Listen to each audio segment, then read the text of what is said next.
continuem a la Fira del Llibre de València. Anem a parlar ara de Beatas, mujeres espirituales valencianas en la Edad Media, llibre de publicacions de la Universitat de València, que ens porta el seu autor, Francisco Pons Fuster. Francisco, què tal? Molt bona vesprada. Hola, molt bona vesprada. Què ens podem trobar a Beatas?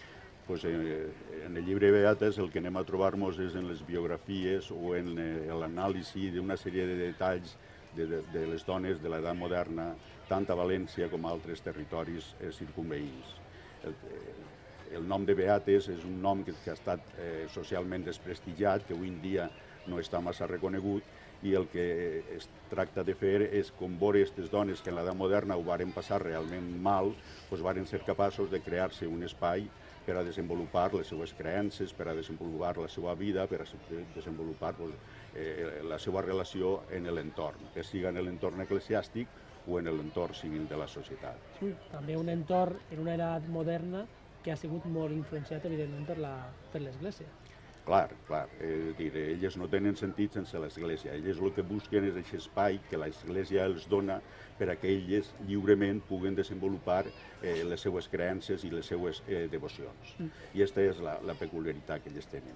Què t'ha dut a investigar, no anava a dir personatge, però este sector de gent? Què t'ha anat a investigar la figura de les Beates? Bueno, jo podria dir que sóc un veterà en aquestes qüestions, és dir, ja porto 30 anys dedicat un poc a la investigació històrica i sobretot al món de les dones i de l'espiritualitat, i el que ara he tractat de fer és de centrar-me o de cenyir-me exclusivament en el món de les Beates i descobrir aquest món. Aquest món que teòricament va vindre molt desprestigiat, sobretot per la part del segle XIX i una part del segle XX, i també en el segle XVI. I entonces veure com aquestes dones que vivien en sa casa, que no estaven sotmeses a ninguna ordre religiosa, varen ser capaços de tindre el seu espai de llibertat i van desenvolupar totes les seues creences.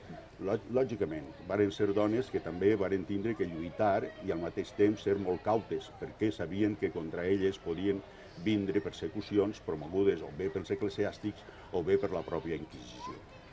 Són dones que en principi varen ser capaços de lliurar-se d'aquestes coses desenvolupant la seva peculiar espiritualitat. En definitiva, parlem també d'un testimoni de dones valentes, dones fetes en la seva època que, com tu dius, eren dones diferents, dones valentes. Sí, dones valentes i que a més van tindre la capacitat de gaudir de la seva llibertat i autonomia que els donava el no estar recloses en un convent, per a poder esplaiar-se dintre de la societat i poder tindre al mateix temps prestigi social. És a dir, les Beates en molt de temps van ser dones molt prestigioses a les que recorria la gent per a què els demanaren per elles o per a què feren altres coses. I al mateix temps cal també recordar que aquestes dones varen també intentar sotmetre's a què? Sotmetre's al món eclesiàstic, sotmetre's al món dels confessors, però al mateix temps gaudint de la seva llibertat. Entonces, és evident que depenien dels confessors, però al mateix temps exercien la seva llibertat en el tema de que després elles, recloses a les cases, podien desenvolupar totes les seues visions, experiències místiques, revelacions, etc., que pogueren donar-se. Tot això ho trobareu a Beatas, mujeres espirituales valencianas en l'edat moderna. El seu autor, Francisco Pons Fuster, ha estat amb nosaltres. Francisco, moltíssimes gràcies. Moltes gràcies a tu.